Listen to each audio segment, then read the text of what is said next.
Good morning. It is Wednesday. Rad with you until 2 o'clock. Hope everyone's having a great start to their day. Appreciate you tuning us in. Got another in. And as always, we welcome our audience on YouTube. Hopefully you've subscribed to the Jocks TV portion of YouTube. I know everyone goes to YouTube almost on a daily basis, so you need to subscribe to the Jocks TV page so that you can watch us each and every day. You said beautiful day in January. And is that an beauty oxymoron? is in the eye of the beholder. Is that an oxymoron? No, because yesterday it was nice. It was just a little cold. But if you stood right under the sun about noon, it was fine. I was just glad it was above 27 degrees this morning. This time of year when we get in, and we've already experienced the time change now for a couple of months, but when it gets darker early and gets cold and it's kind of dreary outside, does it not make you guys sleepy? Yeah. Makes you want to stay in bed. Yep. Makes me want to go to Piccadilly at like 4 o'clock in the afternoon. Go home and watch my programs. Maybe a little Wheel of Fortune to cap it off before bed. Was that a Piccadilly? At 4:30? Yeah. Was that a Piccadilly right down here in Palisades? What was it? Or was that a Morrison's? Oh, that was a long time ago. Then it became a Paul and I Chinese used to eat there. buffet. Paul and I used to eat there. Did you? Yeah, we did. It might have been at Piccadilly back then. I think it was. Yeah. Yeah. The good old meat and threes. Mm-hmm. Yep. Good times. Well, it was good times. Sunday was a bad day for Conrad.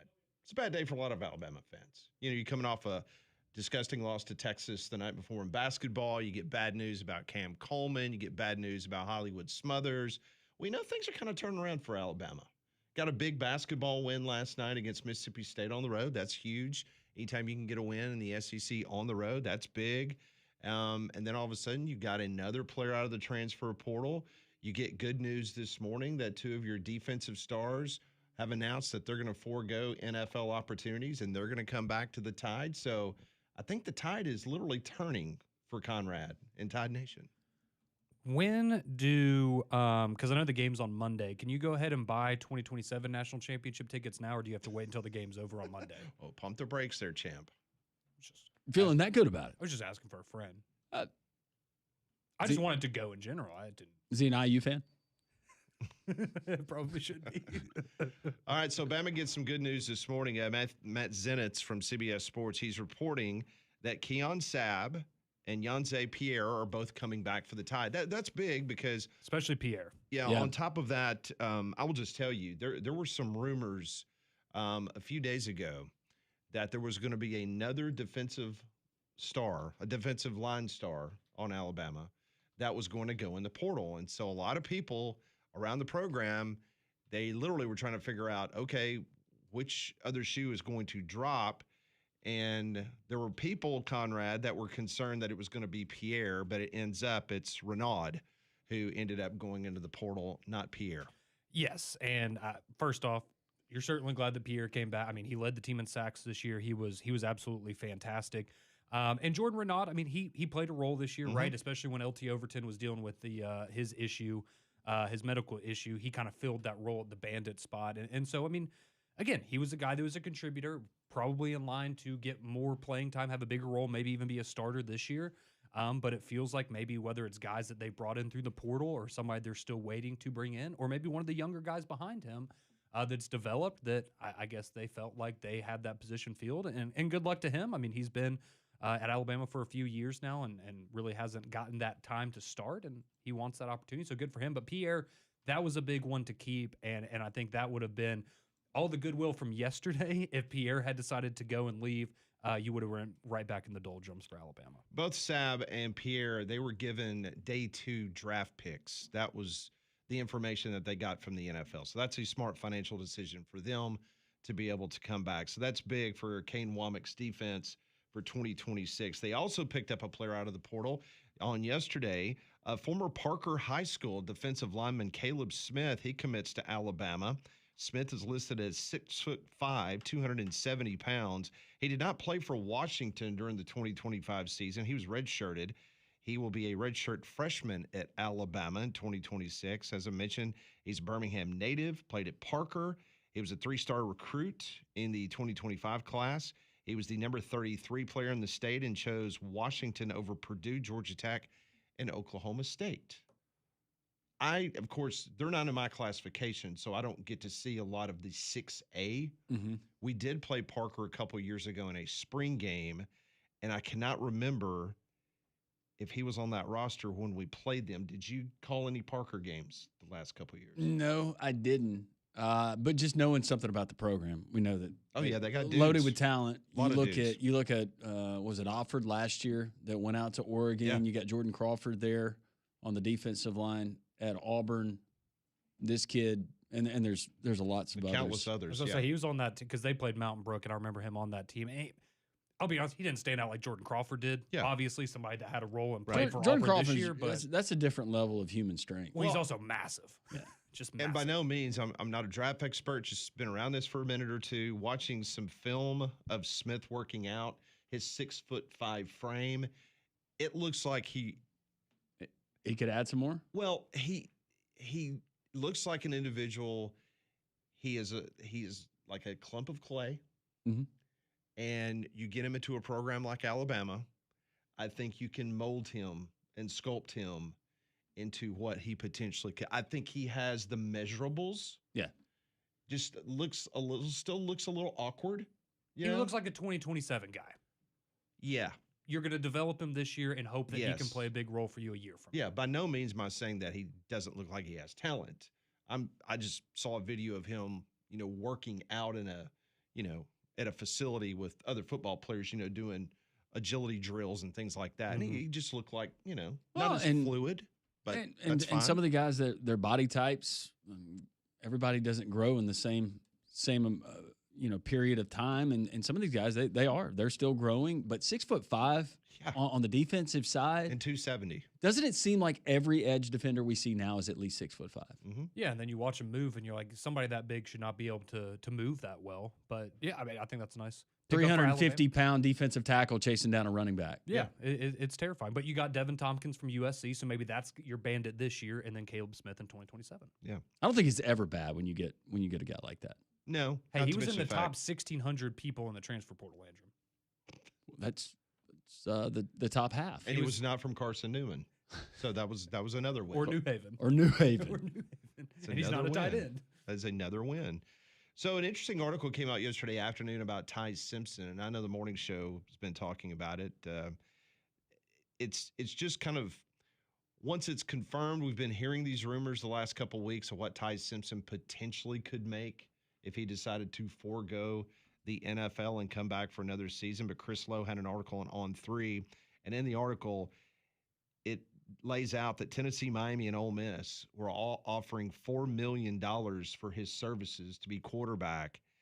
And then the Hurricanes came back after the Sam Levitt disappearance act and offered Ty Simpson $6.5 million.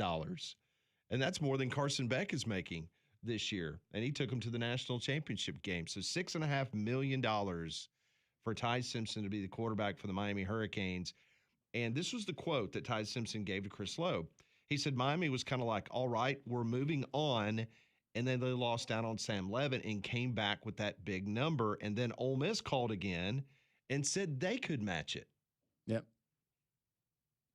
Miami, though, if you remember the beginning of the portal, Miami has been in the news ever since we got NIL in the transfer portal. Well, this is what they do. In the gray area and sometimes the less than gray area. I've already been in a courtroom with a former Wisconsin player because of paperwork he had signed. It just seems like there's – but Miami is a good example of why is the market out of control? Well, this is kind of how it happens. So Miami says, all right, we're desperate. We got to have a quarterback. There's only so many out there. We're going to cave. We're going to overpay. We're going to give you $6.5 million.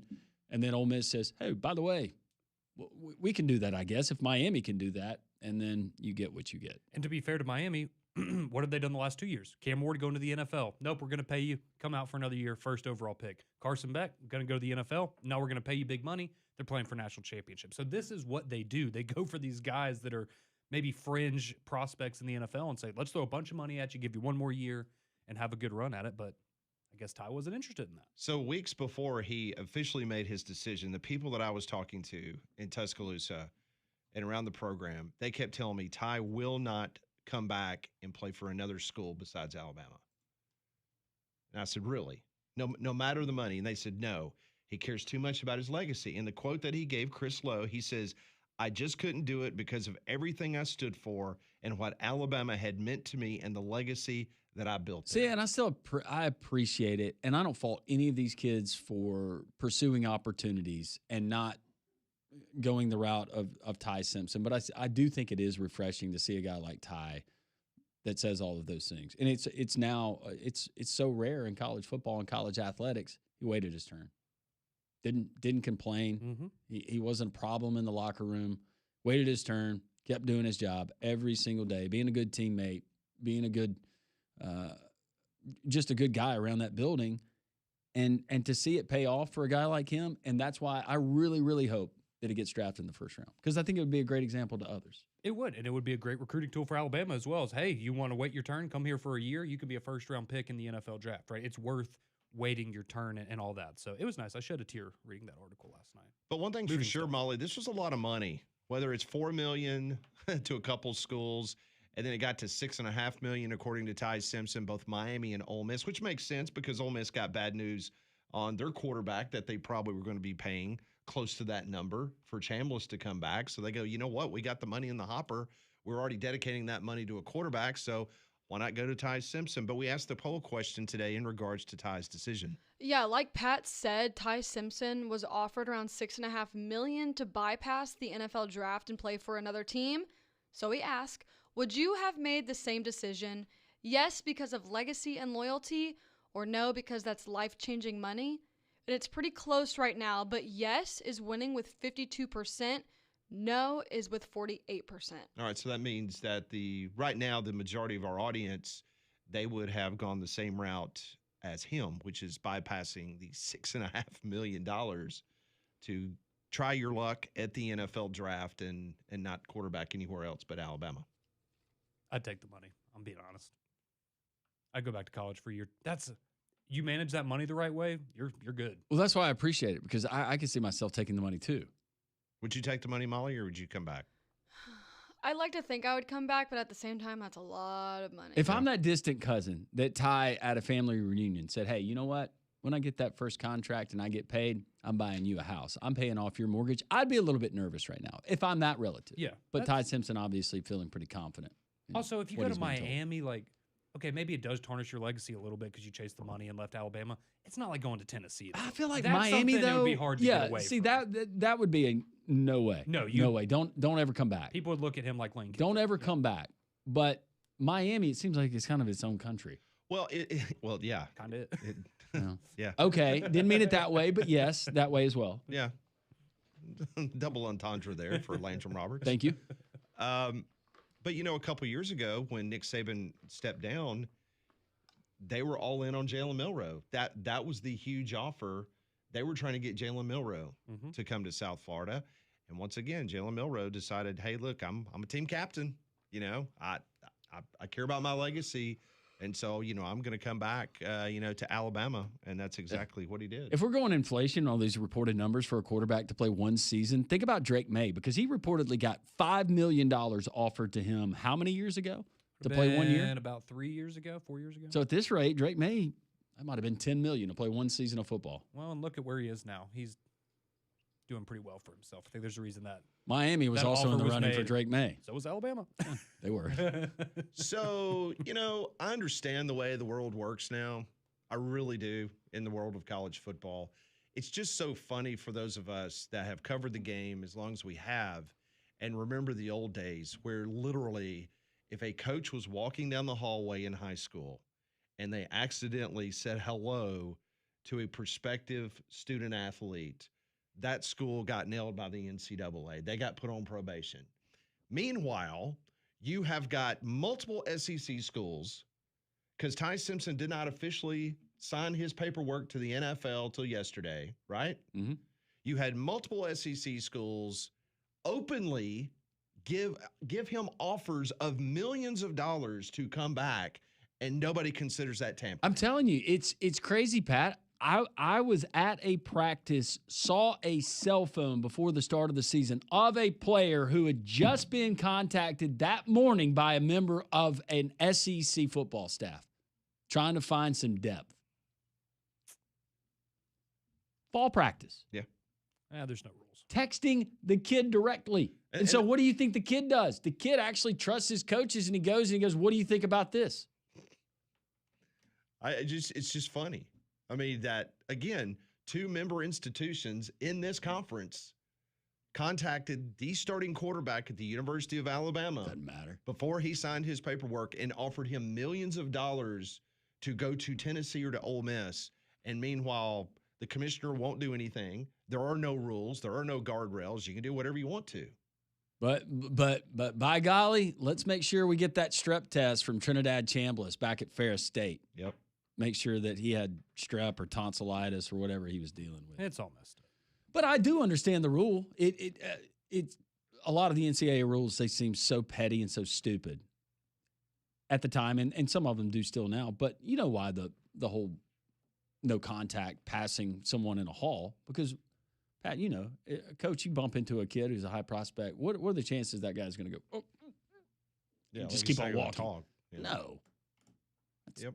30 minutes later and a bag of cash. I mean, heck, you got half these kids, they go in the portal with no contact tag. Like, that's tampering. You know, that's just what it is. It's blatant, and He has been tampered with. And that's basically what it is. It's a red sticker. And we'll talk about it a little bit later, but Keelan Russell's mom did an interview last night with Bama 247, and she went into detail about how they were approached during the season for Keelan Russell.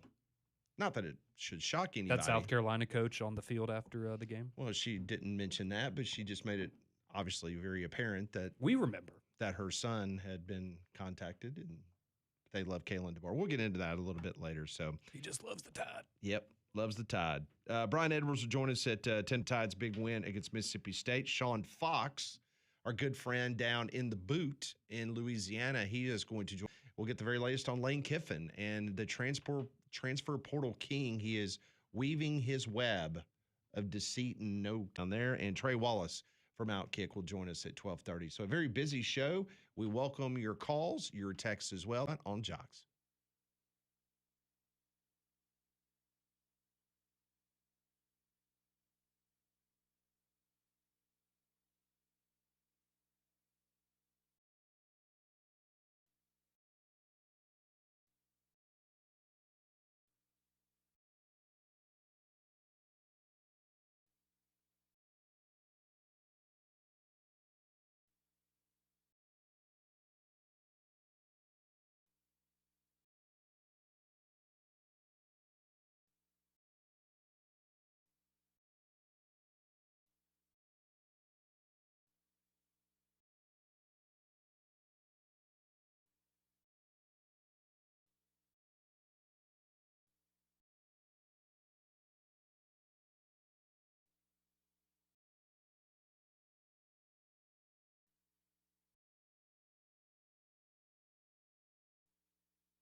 So as we mentioned at the top of the show, big win for Alabama Hoops. Alabama Hoops last night, 97-82.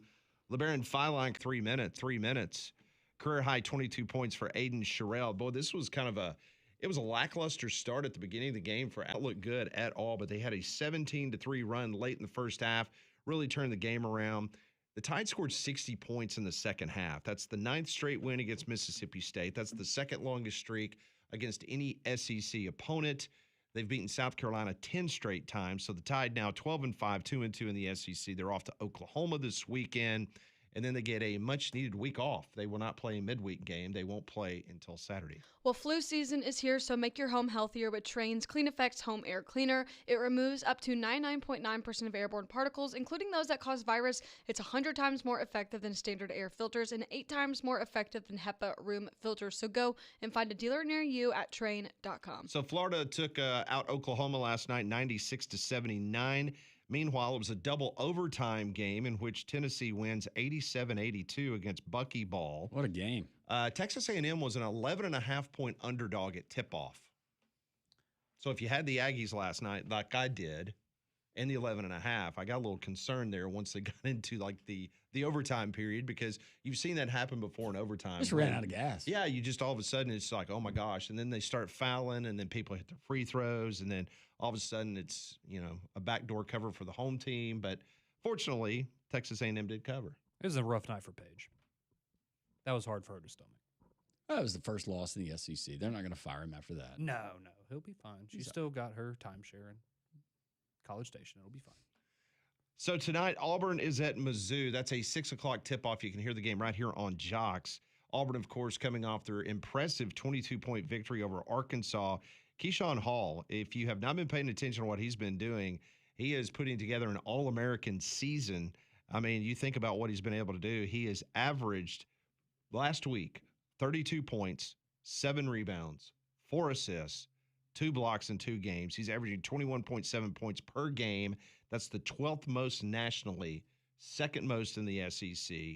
And since Auburn has started league play in the SEC, they are averaging 94 points a game. So the offense is really up and going. Auburn currently 36 in the net rankings. They have the number 4 strength of schedule in the country. Beware, though, Mizzou is undefeated at home this year. They're 10-0.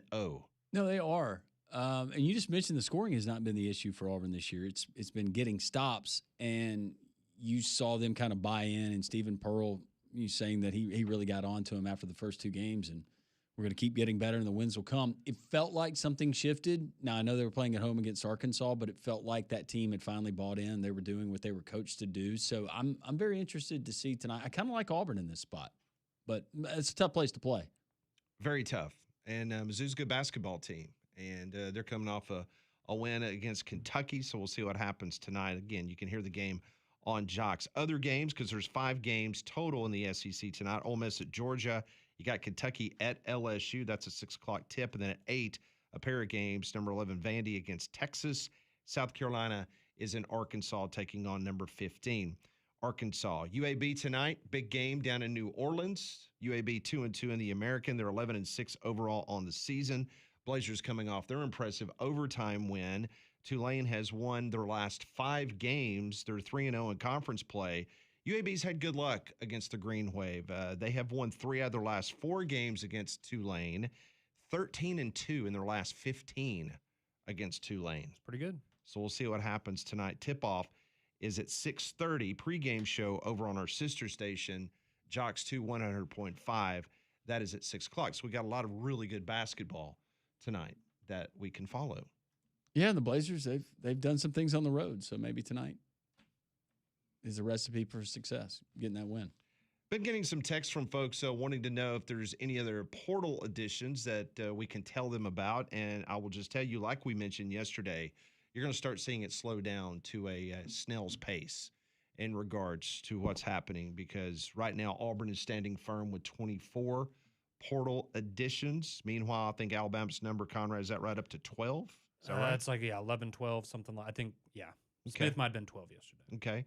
And according to the 247 transfer portal rankings, LSU holds on to the number 1 spot, followed by Texas, Penn State, Oklahoma State. Ole Miss now, top 5 in the portal.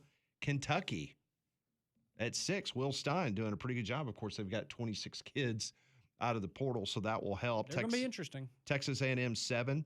Ohio State has been bolstered by taking most of Alabama's defensive line and the transfer portal. Texas Tech is 9. Indiana with 16 commitments. They come in at number 10. Auburn is currently 15 with their 24 commitments. And scrolling down, this is not a good sign, according to 247. But they are ahead of Vanderbilt now. Well, and again, you could say this about every program, but I think you look at bringing back a guy like, well, that's the equivalent of going and getting two very high quality players out of the portal. So you'll be happy with that. Absolutely. We continue on this Wednesday edition of Three Man Front. 1-800-239-WJOX, the courtesy GMC text line, 205-834-9450.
It's 10:31. Welcome back in. This is Three Man Front on Jocks. Molly, Conrad, Landrum, I'm Pat with you into our Vegas Insider. Brian Edwards coming up at 10:45. The voice of the Alabama Crimson Tide coming up next hour. You know, the New Year's sales event is happening now at Courtesy GMC. And if you've been waiting for the perfect time to buy, well, this is it. And yes, it's big. How big? Try up to $15,000 off MSRP on Sierra trucks in stock with over 100 to choose from. AT4s, Denali's, SLTs, whatever you're looking for, it's on the lot. It's ready to go. If you prefer an SUV, Courtesy GMC has plenty of options. Huge savings now on Yukons, Terrains, and Acadias. Plus, every GMC is backed by a 7-year, 100,000-mile warranty, giving you confidence mile after mile. Shop the massive selection today in person or online at courtesybirmingham.com. Go by and see Josh Gargis, Drew Lally, Richard Gulledge, Robert Doramus, and Tommy Rowan, all those great people there at Courtesy GMC. They're ready to serve you today. Award-winning friendly team there at Courtesy GMC. And Courtesy GMC, the New Year's sales event is on. The savings are absolutely real. See for yourself right off of I-459 exit 32 in Trussville. So I came across a video clip, Landrum, from the other night post-Philadelphia Eagles loss, in which obviously the fans are upset. You know, you got to be careful. I mean, your wife's in TV news, and you know how this works. You got to be very careful, like who you pick out for a post-game interview, especially a Philadelphia Eagles fan. Oof. I mean, those are rough. I mean, they throw batteries at people on the field. They're rough. So you got to be very careful because you never know when you're gonna find, okay, you're gonna get some inebriated, you know, overzealous fan that just you got to bleep him out, and you really can't use it for the newscast, right? Right. Okay. Well, the ABC affiliate there in Or Philadelphia, you get the person walking and bombing the stand-up photo or the bombing, or the live shot. Or there's been occurrences where, you know, there will be an attractive young female news reporter that might be groped on by a drunk fan of that school or the NFL team. Anyway, so the ABC affiliate there in Philadelphia, they decided, well, you know what? We're going to go the safest route possible. We're going to get a kid. Let's just grab a kid. Let's go for an 11-year-old kid. Take a listen to what this 11-year-old kid had to say on ABC television post-game in Philadelphia. Feeling two of two things. A, I want A.J. Brown packing his bags, and I want him somewhere else that is not here. I love you, A.J., but, like, you can't make those drops in that game. And I also want Kevin Patullo flipping burgers at, like, the local McDonald's or something. I don't care. Whenever he's an offensive coordinator, it's like he's flipping burgers. One side, he's cooking. One half, he's cooking. And the other half is completely raw, and he does absolutely nothing. This was a huge letdown. This was my Christmas present, and I got a loss. I got to meet that kid's parents. That's awesome. I got to meet the dad. Oh, you know he's so proud. Oh, way to go, son. That's my boy. First off, I'm proud of him because he did not use profanity. I was anticipating. I was waiting for the bleep. Yeah, I was waiting for the bleep as well. Yeah, that was refreshing. Molly, can we hear that one more time? It's just too good. This is an 11-year-old kid. It's the future of America. After the Philadelphia Eagles lose this weekend. Feeling two of two things. A, I want A.J. Brown packing his bags, and I want him somewhere else that is not here. I love you, A.J., but, like, you can't make those drops in that game. And I also want Kevin Patullo flipping burgers at, like, the local McDonald's or something. I don't care. Whenever he's an offensive coordinator, it's like he's flipping burgers. One side, he's cooking. One half, he's cooking. And the other half is completely raw, and he does absolutely nothing. This was a huge letdown. This was my Christmas present, and I got a loss. Well, good news for the 11-year-old kid from Philadelphia. So spoiled already. Because the offensive coordinator for Philadelphia got fired yesterday. So so part of his Christmas present, I guess, came back to fruition. One side he's cooking, one side he's But you know what? I mean, I'm really surprised that we haven't, because we know in this state, whether you're an Alabama or Auburn kid or a UAB kid, Jacksonville State, Troy, South Alabama, these kids, they grow up in a house where you are as educated as you possibly could be. You know football. Mm-hmm. And I'm really surprised that a local TV station in Birmingham has not had an opportunity to grab an 11-year-old kid after an Auburn or Alabama game, because you would get basically the same thing. Because I immediately started thinking of 11-year-old Conrad, like after the Rose Bowl, where he is basically saying this Ryan Grubb guy needs to be flipping burgers because he doesn't have a clue. Or the fact that Ryan Williams keeps dropping balls. He needs to pack his bags. He needs to get in the portal. Can't you see a Conrad, 11-year-old Conrad, 100%. being that 11-year-old Philadelphia Eagles fan? Oh, 100%. But I'm just imagining the home there in Philadelphia and walking in, and you got a lot of Eagles stuff. Oh yeah, a lot. You got a lot of Eagles stuff. Maybe some rosary beads there displayed, but there you've got Eagles everywhere. And you can't speak another team's name in that house. Yeah. Bring some Giants gear up in that house. Yeah, that would not work. That would not work at all. That's really good. So I came across that. And I What was if that like, guy? wow. What if that kid ends up being an NFL GM? That would be great. or- Let's follow his story. Or the kid, he's 11 now. Let's give him 10 years, and heck, he might be part of the Fox studio crew. Yeah. He definitely has a career in sports ahead of him. Yes. Yeah. Or he could just start a podcast and criticize everybody. I'm sure somebody's offering him money right now. Oh, I'm sure. Yep. I'm sure Bill Simmons is offering him report noise, like going, "Hey, would you think about doing a podcast Look, with us?" hey, that kid, would you not want his opinion on Jordan Hudson? Do you guys remember the kid? I don't remember how, this was a couple years ago, but before McAfee came to ESPN, and a kid called into a show. He was like an 8-year-old kid. And he's like, I just want to say you're such an inspiration. Now, that interview went a lot different. He did drop Oh, did he really? a certain word, but it kind of reminded me of And that. he was 8 years He old? was 8 years old. Wow. You'll have to look it up. It's pretty funny, though. Wow. Because Pat's like, you should not be listening to the show. And the kid's like, oh, yeah, one more thing. And then Bleep. That's And then I funny. don't remember what the team was, but I'm obviously they ate that up. I'm just thinking about that kid. Just you're already spoiled. The success the Eagles have had. Your Phillies, you guys are fine. Once again, it's a parallel, and I know Conrad's not in here to It defend is. himself, but it's Conrad. Yeah. Because Conrad's been so spoiled with Alabama football. I immediately thought of a young Conrad. That's Conrad at 11 years old after the Rose Bowl. Hey kiddo, think about the That's 11-year-old. Conrad now. Think about the Well, that's 11-year-old across the state. Alleghenies, right? Mhm. The 11-year-old that pulls for Pittsburgh. Bless his heart. Has he ever seen a playoff win? If he's that old. I Been a minute. love that kid already. Oh, he's great. When we come back on Three Man Front, we will talk to our good buddy, Brian Edwards, a or two, coming up at the NFL playoffs over the weekend, plus the national championship game on Monday, and some basketball.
10:42 here on this Wednesday. It's three-man front right here on Jocks, Landrum, Pat, Molly, Conrad.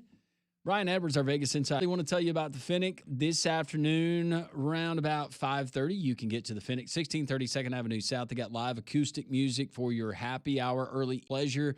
You get college basketball tonight. Of course, the NFL playoffs, college football championship. You can find it all there at the Finnick, the wall-to-wall video boards, the projector screens, and the award-winning menu, whether it's from the great wings that they have. They're outstanding. I talk about them all the time. The wood-fire grilled burgers, the shareables. Check it out. House Fresh Gulf Seafood, the Finnick, 1630 2nd Avenue South. Always tell them Landrum from Jock sent you. Vegas Insider, MajorWager.com. Brian Edwards joins the program as he does Wednesday. Tell us what's on his mind from a gambling perspective. Brian, I have been taking your advice. I kind of sweated it out a little bit there in the second half from the old Carrier. Syracuse took care of business against Florida State last night. Yeah, I hope you initially bought the half point, or by the time you saw my tweets, the line had gone down, because it was 8.5 early in the day, and they won by 8. But I got it at 5.5. But getting performance money,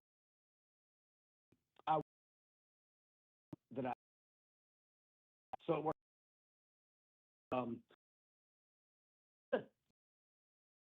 Fantastic. Tell me, Lane, I want to talk NFL basketball. Let's go to the Niners are plus a half still. Yes, Seattle 8-2. We Seattle, but in week 1, coaching season, Arnold interceptions. Seattle's last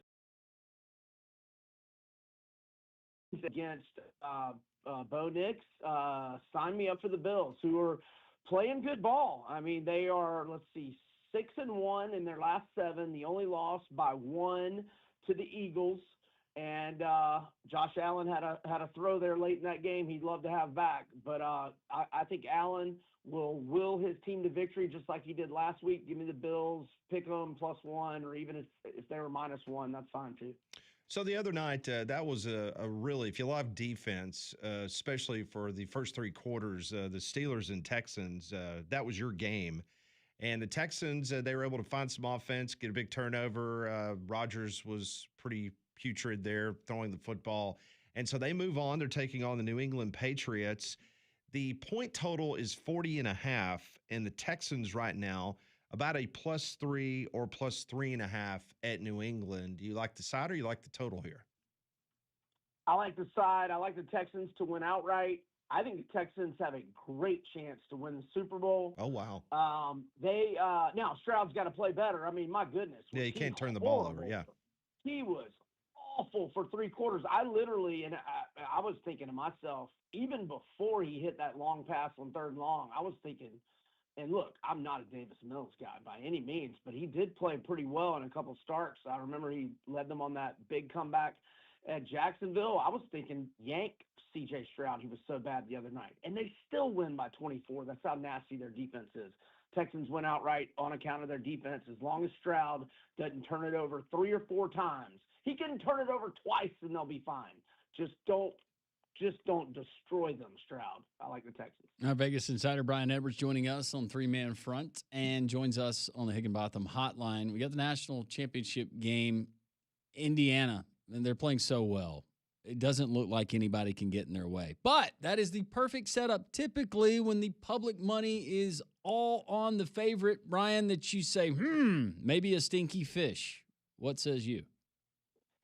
I like Indiana to win big. I bought the half point to 7 when it got posted before the Indiana-Oregon game was over. It's 8.5 now. I think it's going to get closer to 10. I mean, I still love it at 8.5. So you think if we can get it right now at 8.5, we need to grab it, right? Because you think it's going to swell to 10? Okay. I think so. Now, I think if it hits 10, it'll probably come back to 9.5 pretty quick. They'll probably get some Canes pushback at plus 10. But I also like it in the first half, which is in the 4.5 to 5.5 range. I also like Indiana's team total over, which is in the 27.5 to 28.5 range. I think Miami will give them a better game than Alabama and Oregon, but I still think this is a 2 or 3 touchdown beat down. I think Beck will make mistakes, although to his credit, he played really well against Ole Miss, especially on that game-winning drive. But I like Indiana any way you want to do it. Hoosiers. Hoosiers. All right, so let's Eddie gave us one of those the other night, didn't he? Oh, he did. He gave us one. Oh, yeah. So let's go back to basketball for a minute. So I'm just looking at the docket for this evening, and I see where Colorado is at Cincinnati. Cincinnati playing some good basketball. They're an 8.5-point favorite at home, and the point total is 148.5. I think you got to play on this one, don't you? Yeah, I like Colorado plus the 8.5. They've covered 3 in a row, won 2 of those. The only loss was by 2 at home to a very good Texas Tech team. They've only lost by more than 5 once all season. That was a 9-point loss, and we're getting 8.5 here. Cincy's mired in a 4-9 against the spread slide. They're missing one of their better guards who's out. They've lost 3 in a row and 6 of 8, and against Ken Palm, top 102 teams, 102 instead of 100 because they lost to Xavier, number 102. But the Ken Palm top 102 teams, Cincy is 1-7 straight up. That is. So give me Colorado plus the 8.5. Any extra nuggets tonight in SEC or college basketball or for the weekend you want to share with us? So I will be in the front row with T. McCauley, the owner of Southeastern 16, at Vanderbilt on Saturday, right there close to midcourt. And Ken Palm has the look-ahead line. Now, they aren't always what the books come out with, but they've got Vandy -4 heavyweight matchup. I'll probably be on the Gators plus the 4. And for other Saturday SEC stuff, they can about to record the podcast on Southeastern 16. If any of your listeners want to check that out, it'll be up late afternoon or tomorrow morning. Awesome. That should be a really good time. We love Blake and all those guys at Southeastern 16. They do a tremendous job in their coverage of the Southeastern Conference. All right, so I got to pivot back to the NFL briefly because your Atlanta Falcons are looking for a head coach. Is this rumor true that Arthur Smith is interviewing again with Arthur Blank? Is that true? Somebody saw my tweet from a half hour ago. It really does make my brain hurt when I see that Arthur Smith gets interviews for vacant head coaching. He is getting an interview, but he's not getting an Atlanta Falcons interview. I just wanted to kind of poke fun at you a little bit. Not at all. Not at all. I want him to get another head coaching job, though, so I can fade him on a weekly basis. Because I can't fade the Jags like I used to. But don't you think, let's say Arthur Smith gets a job somewhere else. Don't you think the first order of business is that he's going to trade for Pitts at Atlanta? Don't you think he's going to do that because he utilized him so much when he was there? You are renewing all my old school vitriol for this man. I saw him at a bar here on 38. He's got a place here. I saw him on a bar, and I was a little tipsy, and I was very tempted to say some things to him about how he's ruined Kyle Pitts' career. He is a very large man, however. Well, he played lineman at North Carolina. He's a big dude. He is a huge What guy. bar was it? I'm just curious. AJ's. Okay. Yeah. Okay. Yeah. This was probably 2 summers ago. Yeah. I don't know if I'm more shocked that you were at the same place that he was or the fact that you were tipsy. No reason to be surprised on either. All right, before we let you go, all kidding aside. Don't get drunk and arrested at the Vanderbilt game. Yeah, please don't do that. Oh, I'm not. But T. McCauley told me that we have a nice little booster room, we can go back to halftime. I said, are we going to meet at a bar beforehand? He goes, no, we just go straight to the gym. He goes, we can drink beers in this nice little, you know. I What if guess, Diego you know, Pavia's in there doing Jello shots when you walk Oh, in? you know what? I bet he's going to be in there. I don't know about Jello shots, but I bet he will be there. So I wanted to ask you before the remaining minute that we have with you, all Look kidding at all aside. the airtime I'm getting today, gentlemen. Listen, you're prime time today, man. We've allotted you some extra time. We knew there was a lot going on. By the way, you're doing the noon hour. So, all kidding aside, who do you think is the leader right now, potentially, for Matt Ryan to hire as the new head coach of the Falcons? Who do you think he's leaning towards? Oh, man, I hope it's John Harbaugh. I can't believe that apparently Harbaugh considers the Falcons and the Giants the best jobs, but I think he's going to go to the Giants because, I mean, I don't know about Scadaboo's recovery from that injury, but Jackson Dart has a very bright future, and then you get Neighbors. And I'm not sure, you know, their draft capital and their, you know, free agent, you know, salary cap situation, but I think he'll probably end up going to the Giants. Unless he doesn't want to deal with the New York media. Hopefully that'll be the case. And if so, come on down, John Harbaugh. I know we interviewed McDaniel. I do not want McDaniel. No. I mean, come on. I can't have a head coach who weighs $1.50. Yeah. Not that I want Arthur Smith 280. But you know what I'm saying. Oh, no, I got you. And I just saw a moment ago where Harbaugh is his first team he's meeting with is the Giants today. So. What do you mean? He already met with us. Did he meet with y'all yesterday? Just I meant. Who do the Steelers get? They're just going to get an off the wall guy, aren't they? They'll get an off the wall guy. I don't think I'd ever heard of Mike Tomlin when they got him. Yeah, we'll see. Should be fun.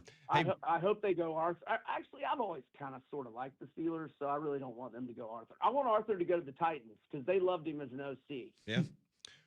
Well, listen, Brian, enjoy your time in Nash Vegas, and we will talk to you next Wednesday. Thanks, gentlemen. You all have a great weekend. Thank you. That is Brian Edwards.